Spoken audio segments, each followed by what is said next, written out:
Dear friend, आप सभी को मेरा प्यार भरा नमस्कार।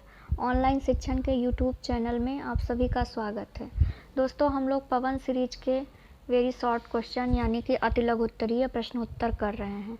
तो जिसमें हम लोगों ने फर्स्ट पार्ट में देख लिया था, कुछ क्वेश्चंस बाकी बचे आज की वीडियो में देखेंगे। तो आज का जो क्वेश्चन है पहला कि परोपकारा शब्द का समास विग्रह कीजिए तथा समास का नाम लिखिए। यानी इसमें पूछ रहा है कि जो परोपकार है इसमें कौन सा समास है।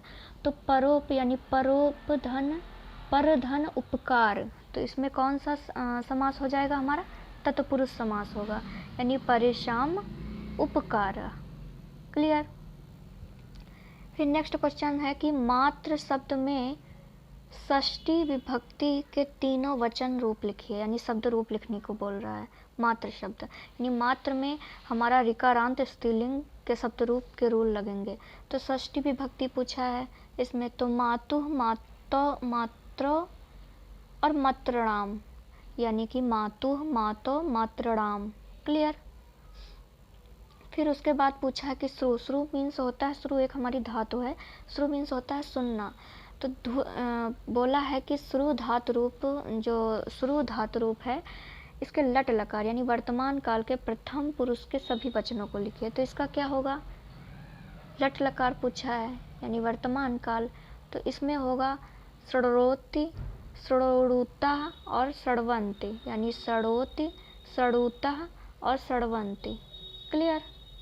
उसके बाद फिर एक हमारा ये श्लोक दिया हुआ है, पूछ रहा है कि इसका अर्थ बताइए। क्या है? प्रबाध मुतम जनः, प्रबात मुक्तम जनः न परित्याजयन्ति, यानी कि उत्तम प्रकृति के लोग एक बार कार्य प्रारंभ करके उसका परित्याग नहीं करते। यानी जो उत्तम किस्म के लोग होते हैं वो कोई कार्य एक बार स्टार्ट करते हैं तो जब तक उसको ख़त्म नहीं कर देते तब तक उसका परित्याग नहीं करते, यानी उसे छोड़ते नहीं हैं। क्लियर। उसके बाद फिर नेक्स्ट क्वेश्चन है हमारा, युष्मद शब्द के प्रथमा विभक्ति के तीनों वचन लिखिए। दोस्तों, युष्मद हमारा सर्वनाम है। क्लियर। तो इसके शब्द रूप लिखने, वो भी तीनों वचन में। तो होगा प्रथमा विभक्ति का पूछा है, तो प्रथमा विभक्ति में तीनों वचन में, एक वचन, द्विवचन, बहुवचन में क्या होगा? त्वम युवाम युवम, त्वम युवाम युवम। क्लियर। उसके बाद नेक्स्ट क्वेश्चन है कि बाल याचते वसुधाम में बालिम याचते वसुधाम में बलि का कर्म संज्ञा विधेयक सूत्र लिखिए। यानी इसमें संज्ञा का सूत्र पूछ रहा है। तो क्या होगा? दुहिया चपच दंड कृष वहाम, दुहिया चपच दंड कृष वहाम होगा। नेक्स्ट क्वेश्चन है कि श्याम बुद्धिमान लड़का है, इस वाक्य का मतलब अनुवाद करिए, संस्कृत में अनुवाद करना है। तो श्यामा बुद्धिमाना बालका अस्ति, यानी श्याम बुद्धिमान लड़का है। नेक्स्ट है पितरो शब्द में कौन सा समास है? दोस्तों, पितरो यानी पिताचा माताचा, इसमें हमारा द्वंद्व समास होगा। और द्वंद्व समास में कौन सा भेद होगा? एक शेष द्वंद्व होगा। अक प्रत्याहार के अंतर्गत कौन कौन से वर्ड आते हैं? तो अक प्रत्याहार के अंतर्गत हमारे 5 वर्ड आते हैं, आ ई उ री ली। दोस्तों, पहला हमारा जो महेश्वर सूत्र है, जब तक आपको 14 के 14 महेश्वर सूत्र नहीं आएंगे आप 42 के 42 प्रत्याहार नहीं बना पाएंगे, क्योंकि प्रत्याहारों को याद करना थोड़ा कठिन है। जैसे कि कुछ मेन प्रत्याहार हैं, आप लोग नोट कर लीजिए। अच प्रत्याहार, अच में समस्त स्वर आते हैं। फिर हल में आपके समस्त व्यंजन आते हैं। क्लियर। उसके बाद अल में आपका समस्त वर्णमाला आती है। अल प्रत्याहार में आपकी समस्त वर्णमाला आती है। और सल प्रत्याहार में आपके ऊष्म व्यंजन आते हैं। क्लियर। ऊष्म व्यंजन आते हैं। और जो जस प्रत्याहार है, जस में आपके स्पर्श व्यंजन आते हैं, स्पर्श। क्लियर। फिर नेक्स्ट क्वेश्चन है कि व्रतम यत्नेन संरक्षेत, श्लोक का अर्थ लिखिए। यानी कि व्रतम यत्नेन संरक्षित का अर्थ लिखिए। चरित्र की रक्षा यत्न पूर्वक करनी चाहिए। क्या अर्थ होगा? चरित्र की रक्षा यत्न पूर्वक करना चाहिए। फिर नेक्स्ट क्वेश्चन है कि नासिका के द्वारा किन वर्णों का उच्चारण होता है? तो हमारे जो का वर्ग, चा वर्ग, टा वर्ग, ता वर्ग, पा वर्ग का जो अंतिम वर्ण होता है यानी पांचवा वर्ण जो होता है हमारा, वो सभी हमारे नासिका से बोले जाते हैं। जैसे अंगा, इया, ड़ा, ना, मा इत्यादि 5 वर्ण हैं जो नासिका से बोले जाते हैं। फिर नेक्स्ट क्वेश्चन है कि भगवान वासुदेव को नमस्कार है, इसका संस्कृत में अनुवाद कीजिए। तो भगवते वासुदेवाय नमः। क्लियर। प्रा उपसर्ग लगाकर कोई शब्द बनाइए। तो प्रा से अनेक शब्द बन सकते हैं। प्रसार, प्रणाम, प्रहार, प्रकार, प्रमार, इस तरीके के शब्द बन सकते हैं। फिर है दीर्घ संधि का सूत्र। आप लोगों ने संधि के चैप्टर में बहुत ही अच्छे से पढ़ा है, अका सर्वड़े दीर्घा। और हमारा गुण संधि का क्या था? आद गुड़ा। यड़ संधि का इको यड़च। तो इस तरीके से हमारे सूत्र भी क्वेश्चन में आते हैं और क्वेश्चन पेपर में भी आ सकते हैं। तो इसको आप लोगों ने अभी तक नहीं याद किया है तो याद कर लीजिए। सह, शाकम, सामम, सार्धम शब्दों के योग से किस विभक्ति में यानी इन शब्दों का प्रयोग किस विभक्ति में किया जाता है? तो ऐसे शब्दों का प्रयोग तृतीया विभक्ति में किया जाता है। यानी कर्ता ने कर्म को करण वाले करण कारक की विभक्ति में प्रयोग किया जाता है, यानी से के द्वारा में। नयात पथ प्रविचलंति पद न धीरा शब्दांश का अर्थ क्या होगा?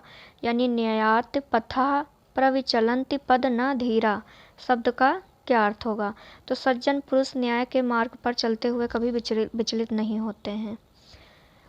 क्लियर। उसके बाद फिर है 21 शब्द को संस्कृत में लिखे। दोस्तों, जो संस्कृत में आपको संख्याएं पढ़ाई गई हैं, 2 पार्ट में पढ़ाई गई हैं और बहुत ही ट्रिक से आसानी से पढ़ाई गई हैं। तो 21 हमारा क्या होता है? हमने आपको बताया था कि 1 से 10 तक की आप संख्याएं याद कर लीजिए। उसके बाद 10, 20, 30, 40, 50, 60, 70, 80, 90, 100 तक याद कर लीजिए। आपके सिलेबस में 1 से लेकर 100 तक ही संख्याएं हैं बस। तो आप लोगों को बहुत ही अच्छे से पढ़ाया गया है।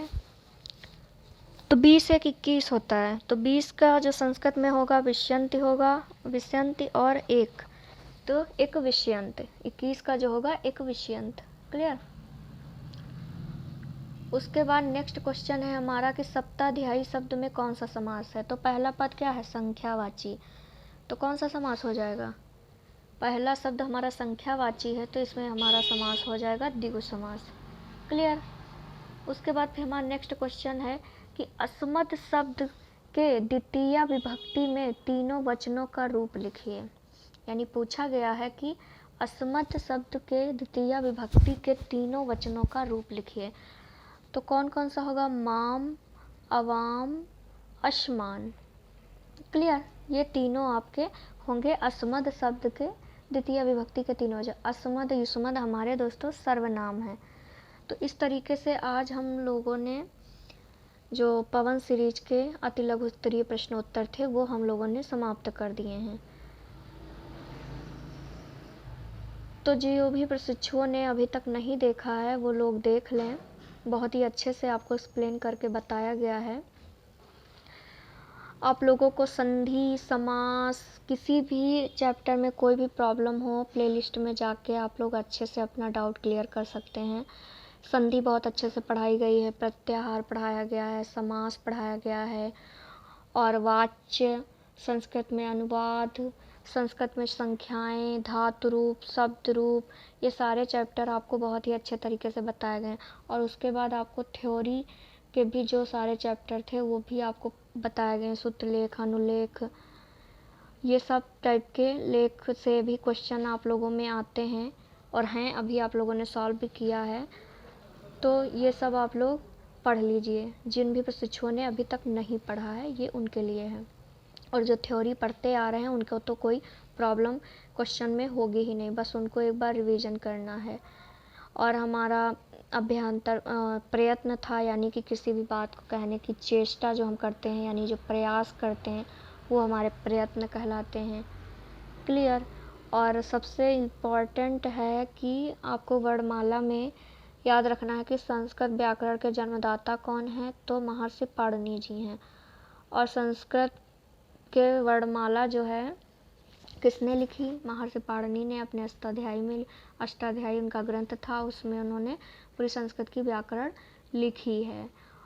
और था कि जो माहेश्वर सूत्र होते हैं इनकी संख्या कितनी है, तो इनकी 14 संख्या है। माहेश्वर सूत्रों को और किन नाम से जानते हैं, तो शिव सूत्र, माहेश्वर सूत्र के नाम से जानते हैं। और आपसे क्वेश्चन पूछा जा सकता है कि प्रत्याहार, हाँ, प्रत्याहारों की संख्या कितनी है संस्कृत व्याकरण में, तो प्रत्याहारों की संख्या 42 है। प्रत्याहार बनते किससे हैं, तो माहेश्वर सूत्रों से। जिन भी प्रशिक्षुओं ने अभी तक माहेश्वर सूत्र नहीं याद किए हैं तो वो माहेश्वर सूत्र याद कर लें, क्योंकि माहेश्वर सूत्र याद करने से आपका माहेश्वर वर्णमाला का चैप्टर तो पूरा क्लियर ही हो जाएगा, उसके साथ आप लोग प्रत्याहार भी बनाना सीख जाएंगे। तो दोस्तों, आप लोगों को वीडियो अच्छी लगी हो तो वीडियो को लाइक, चैनल को सब्सक्राइब और कमेंट ज़रूर करिए कि आपको वीडियो कैसा लगा। और आप लोग वीडियो को ज़्यादा से ज़्यादा शेयर करिए अपने बाकी दोस्तों तक। Thank you class.